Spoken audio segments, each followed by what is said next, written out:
Ya, siang ini Romo Felix mohon maaf, ini Zoom-nya kami terbatas hanya 100, jadi banyak sebetulnya di luar yang mau masuk, tapi memang nggak bisa. Saya pribadi mohon maaf, saya juga nggak paham ya, saya ikut-ikut aja. Nah, terima kasih sebelumnya Pak Helmi yang sudah merekam ya, jadi nanti yang nggak ikut bisa nanti kita usahakan untuk rekamannya. Baik, untuk lanjut kita harus segera mulai saja nanti sampai jam 14.45 ya, Romo Felix akan memberikan kesaksiannya.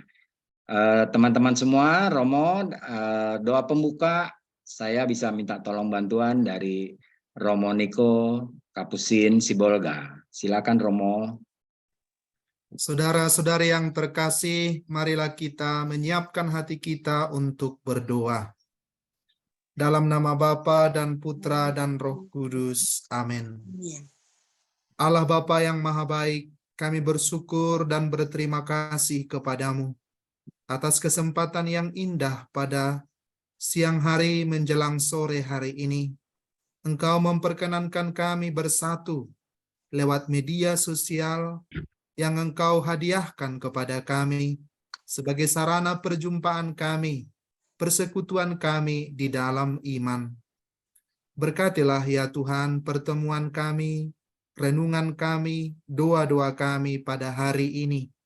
Secara khusus, berkatilah hamba-Mu, Pastor Felix, yang akan menyampaikan kesaksian iman, sehingga bagi kami semua menjadi tanda penyertaan-Mu yang nyata bagi kami umat beriman.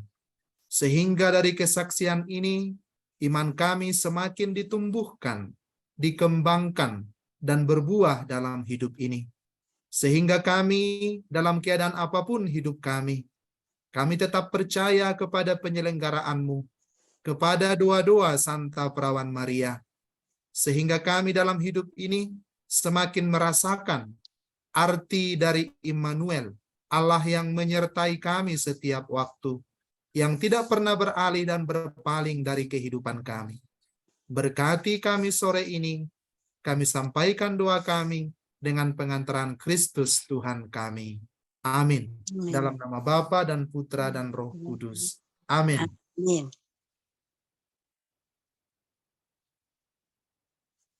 Baik, teman-teman, terima kasih Romo Niko yang sudah membuka dengan doa. Untuk selanjutnya, waktu dan ini langsung saya serahkan kepada Romo Felix. Silakan Romo.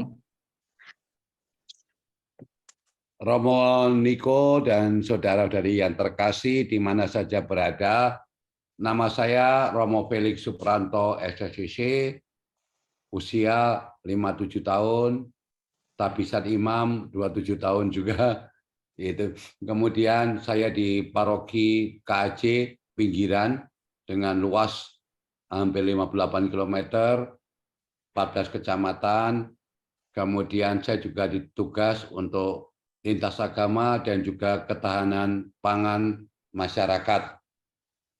Nanti saya nggak bisa ikut sampai selesai karena mempersiapkan besok Bapak Kardinal bersama rombongan teman-teman dari luar negeri mau ke tempat kita, mau mengunjungi semua karya-karya kita, termasuk ternak dan sebagainya.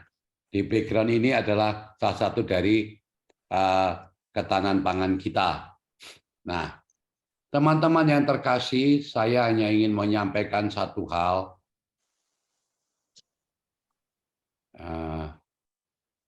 Bahwa ada satu pengalaman yang menarik dalam hidup saya, bahwa Allah telah membantu, memulihkan, dan terutama berusaha untuk menguduskan.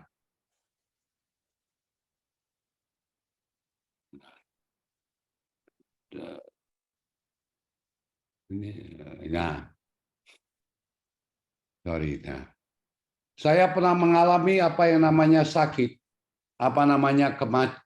gerbang kematian, arah pada satu kematian. Ini ketika saya sakit, ini saya justru mengalami kasih karunia Tuhan. Yaitu apa? Ini Allah menyembuhkan. Jadi saya pernah mengalami tanggal 14 Desember, tiba-tiba entah makan apa nggak tahu gitu, saya langsung muntah-muntah terus-menerus, tapi saya nggak bilang. Saya nggak bilang kepada siapapun. Tapi itu sebenarnya parah sekali. Kemudian tanggal 19, saya mendapatkan penghargaan dari Bupati Tangerang tentang kerukunan atau moderasi umat beragama. Sampai di situ di Kabupaten Tangerang, saya sudah nggak tahan, saya tidur di samping, di bawah, di belakang, atau di ruang tamu. Kemudian waktu dipanggil ke depan untuk menerima penghargaan, saya nggak tahu itu untuk apa. Saya sudah mulai lupa semua orang di situ. Kemudian saya selesai dari acara itu, keluar dari gedung itu, saya langsung muntah-muntah terus nggak pernah berhenti. Kemudian ada yang merah-merah dan sebagainya. Akhirnya saya pulang dan saya minta untuk dibawa ke rumah sakit. Di situ saya hanya sempat telepon teman saya sebentar dan tidak sadar masuk ICU.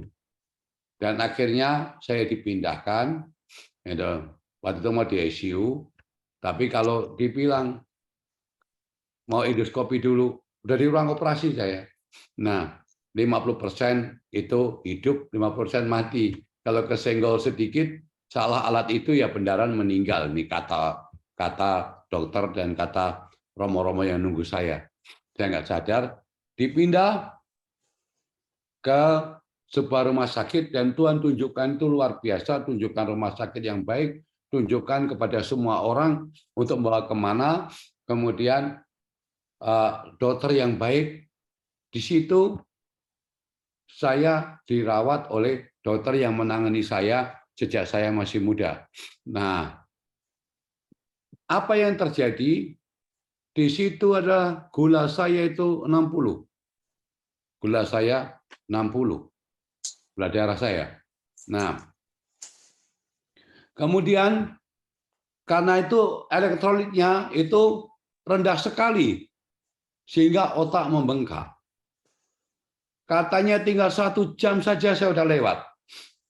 Dan saya dimasukkan di ICU lagi. Katanya saya sudah koma dan pakai ventilator selama 6 hari. Ini ventilator terlalu lama kan nggak boleh. Tanggal 23 mau dikurangi karena terlalu lama. Tapi justru yang terjadi adalah turun saturasinya 50. Tensinya 60 40. 60 40. Banget. Lalu apa yang terjadi? Itu dokter semuanya panik bahwa mungkin saya akan lewat. Tapi puji Tuhan, kerahman Allah luar biasa. Tuhan menunjukkan orang-orang yang niat untuk menolong saya, bahwa tidak ada sesuatu yang sia-sia. Tanggal 24 malam Natal, katanya saya mulai sadar. Tapi saya nggak tahu sampai sekarang itu. Satu pun nggak saya ingat itu. Katanya saya nulis hanya nanya Miss rumput-rumput, artinya misa malam Natal gimana. Nah, kemudian minggunya tanggal 25 sore itu saya sadar penuh itu saya. Sadar penuh, saya tetap nulis belum pintar, nggak bisa ngomong, hanya diberitahu oleh dokter. Saya hanya tanya mengapa saya diikat. Oh, diikat itu saya. Saya diterangkan bahwa saya sudah kritis, sudah koma dan sebagainya. Mujizat, Romo jangan alat-alat itu jangan dicopotin. Besok saya akan copot ventilator. Nah, kemudian saya pikir waktu itu saya bangunnya itu gitu sadarnya. Saya itu seakan-akan ketiduran dia dibangunkan untuk misa malam Natal. Ternyata Natal sudah lewat. Nah, kemudian justru saat saya mengalami kesadaran, justru itulah pencobaan datang. Semuanya sakit penyakit dan saya juga heran. Selama ini saya itu nengoki orang-orang yang di ICU. Dan para perawat itu kenal bahwa saya dulu Romo rajin nengoki orang-orang di ICU. Sekarang Romo yang didoakan. Dan dulu saya lihat kalau di ICU itu kan banyak orang macam-macam alat menakutkan kan. Dan makan pun pakai hidung. Wah, hari itu saya juga yang harus makan dengan hidung di Sondi. Nah, selama 48 jam setelah saya sadar, itu sesuatu yang menakutkan bagi saya. Tiba-tiba apa yang terjadi? Di sebelah kiri selama 48 jam itu bunyi orang-orang yang suaranya itu nggak keras tapi ramai banget minta tolong. Minta tolong itu. Waduh, itu minta tolong itu menakutkan saya. Kemudian saya mencoba berdoa, nggak apa lagi saya doa itu apa nggak tahu. Hati saya tahu saya Romo. Saya ingin berdoa, saya tahu punya Tuhan Yesus. Tapi saya nggak bisa hafal doa satupun yang ada. Sampai nggak bisa. Kemudian ketika saya mencoba untuk berdoa, apa yang terjadi? Di sini mentertawakan saya banyak sekali. Ngapain kamu doa? Mati juga. Gitu. Ketika saya mencoba gini, tanda salib kan belum bisa juga kan, masih banyak infus kan. Itu malah bilang ada yang mengejek juga. Itu pergulatan yang luar biasa. Dan kemudian lagi sini berteriak-teriak minta tolong. Kemudian yang dikatakan oleh Santa Faustina, silih, itu penting. Kenapa silih? Saya baru tahu benar. Silih itu adalah kita melakukan sesuatu atas nama orang yang sudah tidak bisa melakukannya. Contoh, saya sudah sakit, nggak mungkin lagi saya ingat berdoa, itu nggak ingat doa apa, nggak ingat lupa. Nah, itu umat-umat mendoakan begitu banyak. Orang Jakarta hampir tahu semua, saya sakit. Dan mendoakan semuanya. Kemudian orang-orang yang sudah meninggal, dia juga bisa juga mohon belas kasihan. Kita atas nama mereka mohon belas kasihan. Itu yang saya tahu. Nah, maka saya tahu apa artinya silih seperti itu. Kemudian itu lagi suara itu nggak pernah berhenti, mengganggu sekali. Dan saya mencoba ingin berdoa, tapi nggak bisa. Tapi tiba-tiba muncullah sebelah kanan suatu pujian yang sangat indah. Ku sembah Kau Tuhan, ku sembah Kau Tuhan, ku puji, ku muliakan namamu Yesus. Ku sembah Kau Tuhan, ku sembah Kau Tuhan, ku puji, ku muliakan namamu. Itu terus-menerus. Dan akhirnya saya mengikutinya. Doa saya itu dipimpin ke itu. Kemudian setelah itu dimulai seperti lagu-lagu awal. Dan Yesus Kau andalanku. Yesus Kau andalanku, Yesus Kau andalanku, Engkau andalanku sepanjang hidupku. Terus-menerus gantian. Dan akhirnya lagu demi sengsara Yesus yang pedih, tunjukkanlah belas kasih-Mu kepada kami dan seluruh dunia. Demi sengsara Yesus yang pedih, tunjukkanlah belas kasih-Mu kepada kami dan seluruh dunia. Lagu-lagu itu nggak pernah berhenti. Saya tanya apakah saya nyanyi? Enggak, ya, mungkin otak saya dan roh saya yang menyanyi. Nah, kemudian saya merasa menyanyi. Dan lama-kelamaan, pelan-pelan selama 48 jam itu hilang. Suara-suara yang berteriak-teriak minta tolong itu. Dan juga yang mengganggu hilang. Tapi kalau ini berhenti, muncul lagi, tapi enggak sebanyak sebelumnya. Ini. Saya diingatkan Tuhan, ajaran seperti ini, seperti Santa Faustina, banyak jiwa-jiwa yang minta kereman Allah. Dan itu yang saya ingat dibimbing Tuhan ketika semuanya lupa teks-teks doa, Tuhan tunjukkan, ku sembah Kau Tuhan, Yesus Kau andalanku, demi sengsara Yesus, darah dan airnya. Itu yang pedih. Belas kasihan Tuhan dicurahkan. Kemudian, belum lagi selesai. Dan saya merasa itu entah itu halusinasi atau tidak. Kata Suter sih halusinasi ya. Tapi kalau saya sih alamannya ke pengalaman rohani saja kan. Itu selama saya sadar itu banyak yang meninggal itu datangin saya. Banyak sekali itu. Ada yang wajahnya baik dan sebagainya. Banyak yang ngajak saya, ayo kita pulang aja sana, pergi. Tapi yang tidak. Puji Tuhan, saya ditunda. Kemudian saya ketakutan karena apa? Di situ tuh setiap hari, setiap saat itu, saya penghuni 8 hari di ICU, 6 hari nggak sadar. Itu setiap hari itu saya lihat depan suara tit, mati, meninggal. Tutup korden, nangis, meninggal. Kemudian samping kiri, tit, panjang korden, tutup, meninggal, nangis. Kanan, gantian. Lalu ganti penghuni juga sama. Kemudian ternyata keadaan saya juga belum baik. Kalau ada strategi panjang ke saya, oh masih hidup gitu. Nah, kemudian apa yang terjadi di situ? Menurut saya mulai ketakutan juga. Kapan giliran saya ini? Tinggal nunggu waktu tuh naik pesawatnya itu apa ini? Nah, pemberangkatannya untung ditunda terus kan saya. Nah, aman lah. Nah, ketika saya ketakutan, saya melihat ketika kita nyanyi lagi bersama-sama suara yang sebelah kanan itu andalan saya. Ku sembah kau Tuhan. Yesus kau andalanku. Demi sengsara Yesus yang pedih. Ternyata di situ dibukakan sebuah gerbang di mana Yesus Tuhan kita dengan mahkotanya emas bertata, mahkota yang bersinar dan hati yang bersinar penuh dengan belas kasihan, wajah yang tampan dan bundanya juga sebagai dengan mahkota. Tiba-tiba menatap saya dan melihat itu suatu indah, kehidupan yang indah. Dan tiba-tiba ada sebuah korden dibukakan ketika saya ketakutan mati.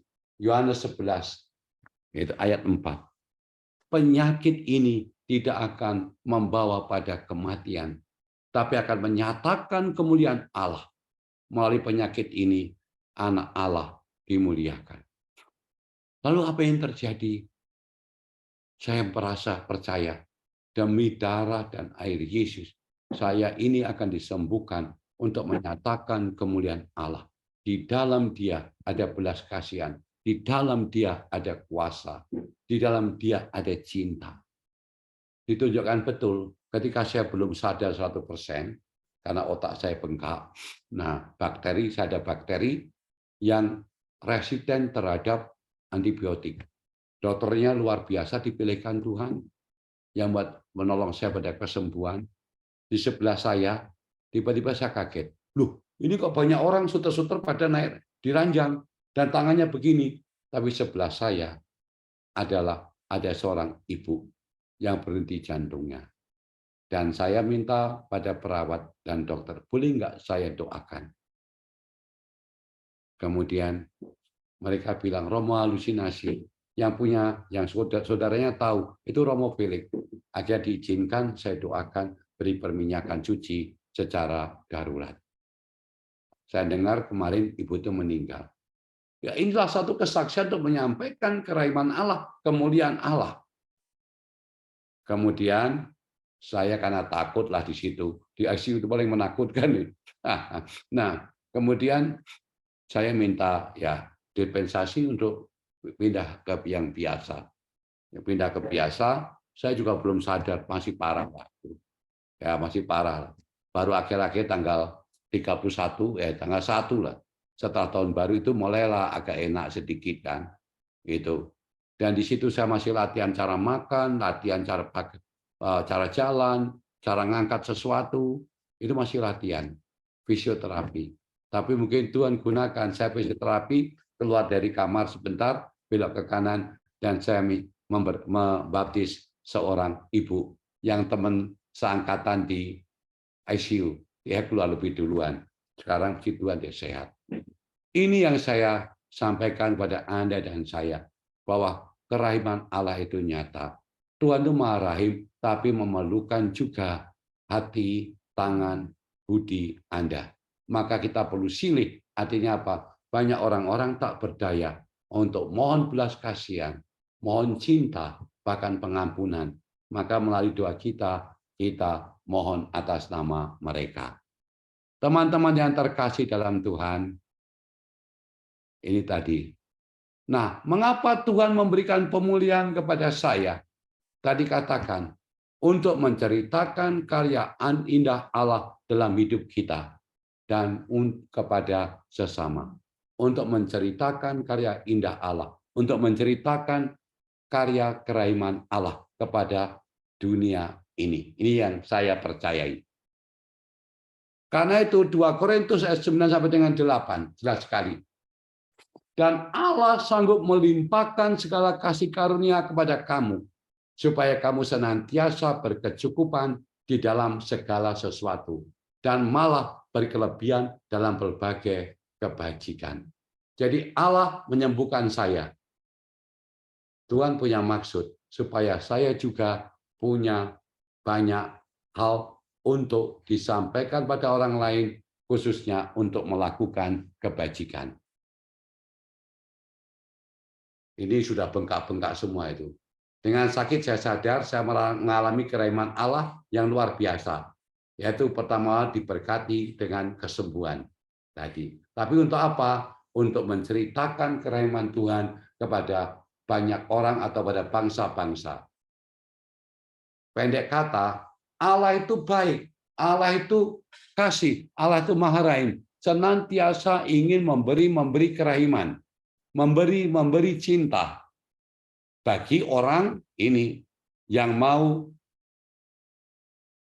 stay humble, mau dengan rendah hati. Dengan rendah hati apa? Datang kepada Tuhan untuk mohon belas kasihan dan pertolongannya. Pendek kata, yang percaya kepada Tuhan, Tuhan akan berikan. Percaya pada pengampunan, Tuhan berikan pengampunan.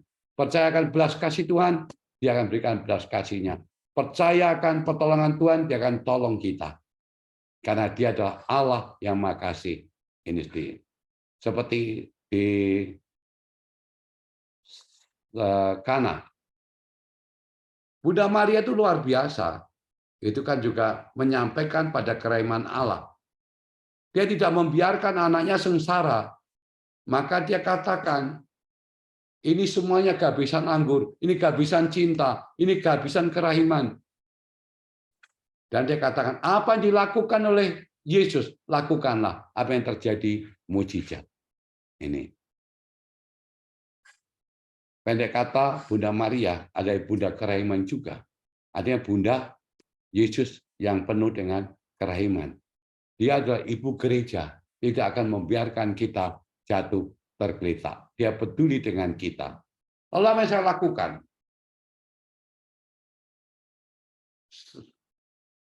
Saya diberi banyak pengalaman. Sebenarnya hampir 2 bulan saya nggak bisa buat apa-apa. Bulan Februari, sebenarnya saya belum bisa karena otak masih bengkak. Sampai sekarang masih bakteri. Puji Tuhan nggak punya pengaruh. Kemarin udah periksa. Yaitu. Saya bilang, loh, belum tentu bisa jalan. Ngomong juga susah. Karena akibat ventilator begitu lama, kan. Tapi puji Tuhan saya bisa bicara. Saya sudah bisa jalan 7 kilo dan sebagainya. Bisa olahraga. Kuasa Tuhan luar biasa. Sudah bisa misa dan sebagainya. Setelah akhir Februari. Bahkan mungkin pertengahan Maret. Padahal diperkirakan bulan Juni mungkin baru normal. Ini. Nah, lalu apa yang dapat dilakukan? Saya sadar. Untuk menyampaikan kerahiman Tuhan kepada banyak orang, khususnya umat Allah. Saya berjanji, pada malam pesta kerahiman Allah, ya kadang-kadang saya lupa ya. Nah, masih kadang lupa, tapi dah luar biasa Tuhan itu bentuk. Saya ingat bahwa besok pesta kerahiman Allah. Saya mencari gambar kerahiman Allah. Dan itu bukan sembarang gambar itu. Itu adalah gambar kerahiman Allah. Barang siapa memandang dia, memandang hatinya, memandang kerahimannya, dan mendapatkan keselamatan. Saya langsung telepon teman saya. Namanya Lucy dan Frans. Lucy, Frans, kamu ada gambar enggak?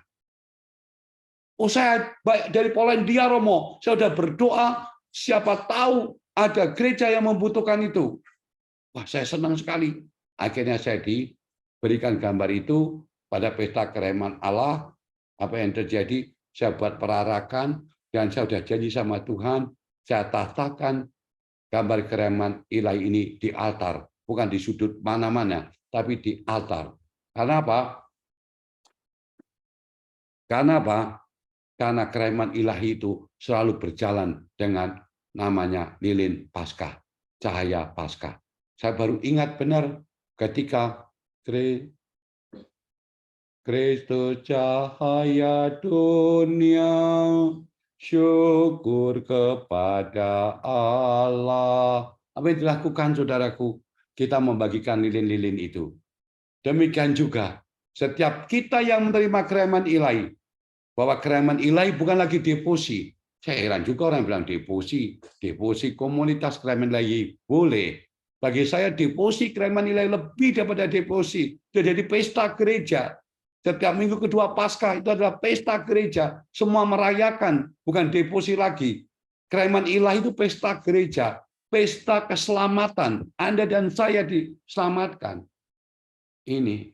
Maka saya selalu mengatakan bahwa kereman ilahi itu bukan sekedar komunitas, itu komunitas gereja. Karena apa? Menjadi nyata ketika pada waktu Ekaristi. Itu. Maka saya sekarang ngajak umat. Pokoknya semua, mari kita semuanya menghormati, bersyukur atas kereman ilahi.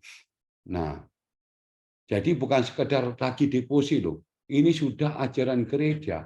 Dirayakan gereja universal. Nah, akhirnya saya tatakan di altar, di panti imam. Sampai sekarang dan saya janji tidak akan saya lepas selama saya masih ada di sini. Ini. Jadi sekarang ada di altar. Kita hias bagus sekali bersama dengan lilin Paskah.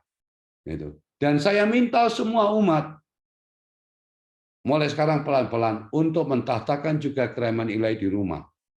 Dan kami tekun, katakan mari, berdoalah kapan saja di depan kereman ilahi ini. Ini yang terjadi. Banyak orang setelah misa, lepas saya ya, bukan langsung pulang, rebutan pulang. Tapi yang terjadi, dia berdoa di depan kereman ilahi. Ketika kita itu menghormati kereman ilahi, banyak perubahan yang terjadi di gereja. Banyak orang suka mengaku dosa lagi. Apa yang terjadi luar biasa. Gereja semakin bergairah. Ini tadi. Apa yang saya alami, pendek kata, untuk menyampaikan kebaikan Allah. Menyatakan kereman Allah, maka saya lakukan ada sekarang membangun rumah-rumah layak huni. Jadi bagus begini. Kemudian membantu orang-orang yang tidak punya pekerjaan, yaitu menjadi petani dan juga berkebun ketahanan pangan. Ini hasilnya. Hasilnya luar biasa. Ikan gedenya luar biasa. Sapi. Ini nenek ini umur 95 tahun.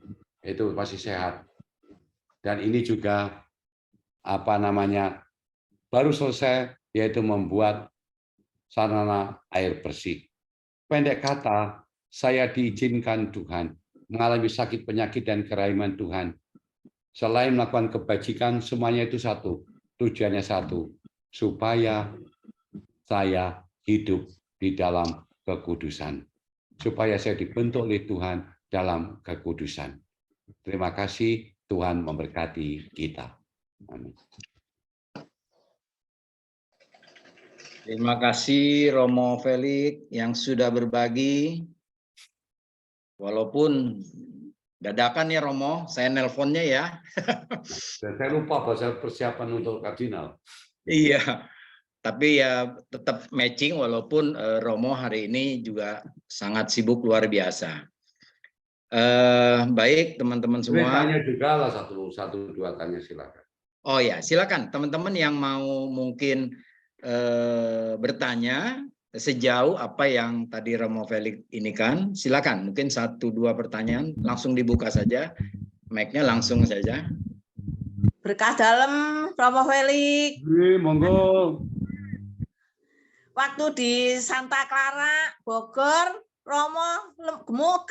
Ini cakep. Di Tuhan menyembah Romo. Berkah dalam Romo. Sehat selalu. Ya, ini ibunya Romo nih, Ibu Imam soalnya. Ibunya Romo. Ya, ayo yang lain, monggo siapa? Mungkin karena Romo waktunya nanti sebentar lagi juga akan ini. Silakan yang mau bertanya tentang apa yang dialami. Monggo, siapa? Saya Romo Selvi dari Bogor. Iya, silakan Bu Selvi dari Bogor. Ya. Selamat siang Romo, terima kasih waktunya. Romo, saya pernah mengalami waktu adorasi itu seperti yang Suster Faustina rasakan, itu ada cahaya keluar dari monstrannya itu. Romo, apakah itu cuma ilustrasi saya atau bagaimana, apa maksudnya? Terima kasih Romo. Ya, kita percaya apapun yang kita lakukan punya pengalaman pribadi masing-masing. Dan pengalaman pribadi masing-masing nggak bisa dibantahkan. Itu, tapi juga tidak boleh juga disamakan dengan orang lain juga pengalaman pribadi kita. Saya kira Anda mensyukuri bahwa punya pengalaman seperti itu, dan yang penting satu, Anda semakin mencintai Tuhan. Mencintai Tuhan, Anda semakin untuk melakukan banyak kebaikan. Yang terakhir apa? Supaya saya dibentuk semakin menjadi kudus seperti Tuhan adalah kudus. Cukup, Bu siapa tadi ya, Bu? Saya Selvi, Pak. Oh iya, Bu Selvi. Sorry. Ya. Terima kasih Romo. Ya. Saya di sana juga.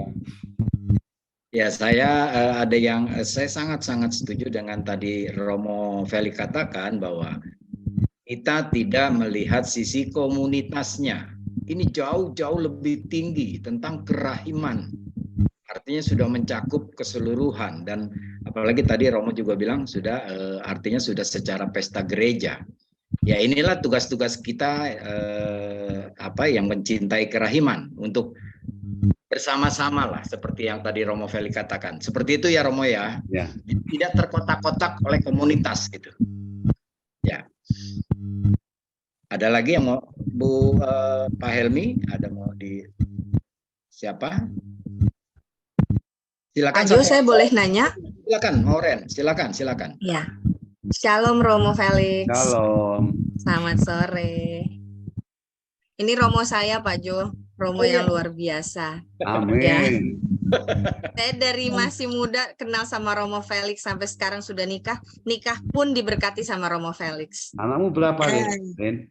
Belum Romo, saya masih dalam pergumulan. Tapi memang sekarang saya selalu mencintai kerahiman ilahi walaupun. Di mana sekarang tinggal? Sekarang di Serang Romo, masih jauh di sekali Serang. kamu.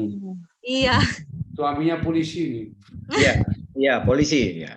Jadi yang Moren mau tanya, apakah semakin kita dekat pada kerahiman ilahi, cobaan itu juga akan semakin datang ya Romo, gitu. Dan memang sih merasa dikuatkan gitu ya dengan kerahiman ilahi ini. Tapi cobaan tuh benar-benar silih berganti, dan wajar sebagai manusia. Apakah kita wajar sebagai manusia kalau kita tuh ada merasa kecewa, tapi bukan kecewa sama Tuhan, tapi kecewa sama orang lain atau orang sekitar? Itu gimana Romo? Makasih Romo. Yang menarik ada begini. Kita belajar dari Santo Agustinus. Kenapa? Kita juga katakan apa? Kita itu bertumbuh ya. Bertumbuh itu selalu gandum dan ilalang itu selalu bersama-sama.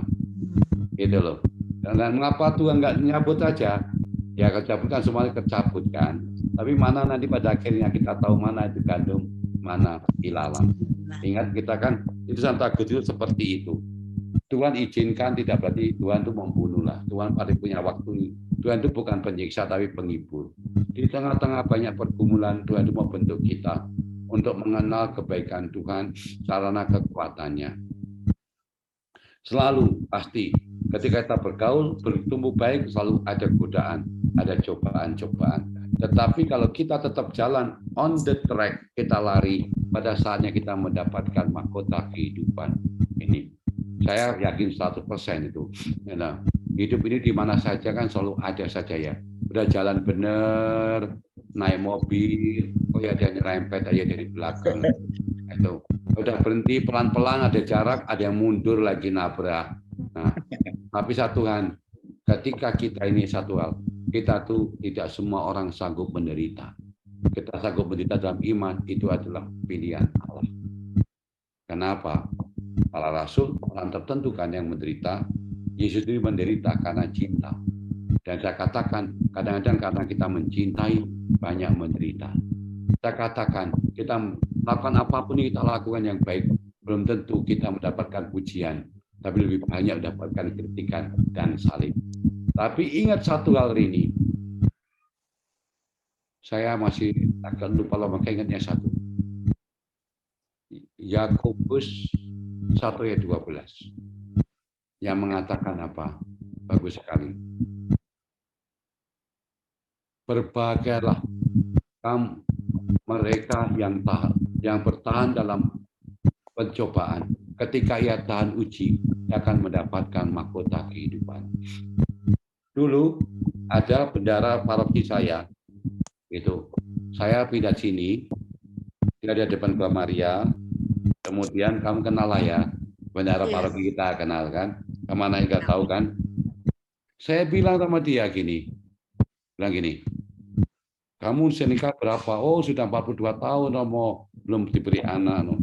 Saya bilang, ya doalah Tuhan akan memberikan mujizat kepada kamu. Dia kan tertawa kan? Dia bilang, percayalah, pasti Tuhan memberikan mujizat pada kamu. Tapi akhirnya apa? Benar, dia mengandung.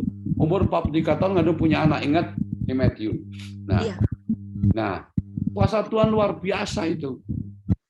Pendek kata, dalam pencobaan jangan mengalihkan langkahmu ke tempat lain. Ayub, ketika dia mengalami banyak persoalan, dia tidak menyalahkan Tuhan, tidak menyalahkan sesama. Kita bilang, ini saya gini, ada masalah ini. Penyebabnya karena kamu nggak tolong aku, kamu busukkan saya. Dia tidak menyalahkan siapapun, menyalahkan orang lain, tidak. Menyalahkan diri sendiri juga tidak. Akhirnya Tuhan berikan berkat yang berlimpah-limpah. Habakuk mengatakan, walaupun pohon ara tidak berbuah, ladang tidak menghasilkan panenan, kandang tidak ada ternak, tapi aku tetap beria-ria di dalam Tuhan, karena Dia kekuatan. Yesus kau andalanku. Oke, bro. Nah, oke, satu lagi. Udah saya mau Terima kasih Romo. Ya Romo, ini ada yang di chat. Ini Moren itu rajin nyanyi loh tuh. Oh iya. Dia ahli musik juga loh. Nah, saya mau jadikan ini singer nih ntar. Ya. Romo inget aja lagi. Ya Romo, ini di kolom chat ada dari Bu Ana. Selamat siang Romo Felix. Apakah silih yang dimaksud itu adalah suatu perwakilan dari yang lain? Apa itu? Gimana nih maksudnya? Silakan langsung mungkin Bu Ana, langsung saja supaya lebih jelas. Bu Ana. Silih. Ya. Nah, tahu. Ya. Silih itu gini loh. Sebenarnya gini loh. Yang jelasnya gini. Ya jelas silih itu melakukan sesuatu karena memang orang untuk orang lain kan. Ini loh. Bukan untuk kita sendiri juga boleh lah, itu jelas kita berdoa, tapi terutama ya untuk orang lain kan. Saya melakukan silih atas dunia, silih atas apa? Contoh, saya punya anak, misalkan, anaknya, kalau saya sih laki-laki jarang lah, ibu-ibu lah, orang ibu punya anak, anaknya nakal sekali itu di sekolah itu, nakal mau dikeluarkan itu, tapi dibilang kamu minta maaf ya sama ibu guru, nggak mau. Kamu nanti dikeluarkan, biar. Coba ya Fatih, yang datang ibunya, Bu Guru, mohon maaf ya, atas nama anak saya nakal, saya perbaiki. Itu. Jadi pendek kata, silih itu kita memohon sesuatu atas nama orang yang sudah dia tidak sanggup dan tidak bisa dan tidak mau karena keadaannya. Gitu, oke? Oke, teman-teman. Kita sudah mau memasuki jam kerahiman dengan video sengsara. Tetapi di sini mungkin Romo Felix mau pamit dulu ya Romo ya. Saya pamit dulu ya, saya ada persiapan. Iya. Terima kasih, kita kasih salam kerahiman semua buat Romo. Romo, terima kasih. Terima kasih Romo Felix. Ya. Sehat Romo. Ya, thank you. Sehat selalu. Terima Saya nggak ikut dulu ya. Nanti aku 2 jam 3. Terima kasih. Romo, berkah dari Romo. kasih. Makasih Romo. Terima kasih Romo.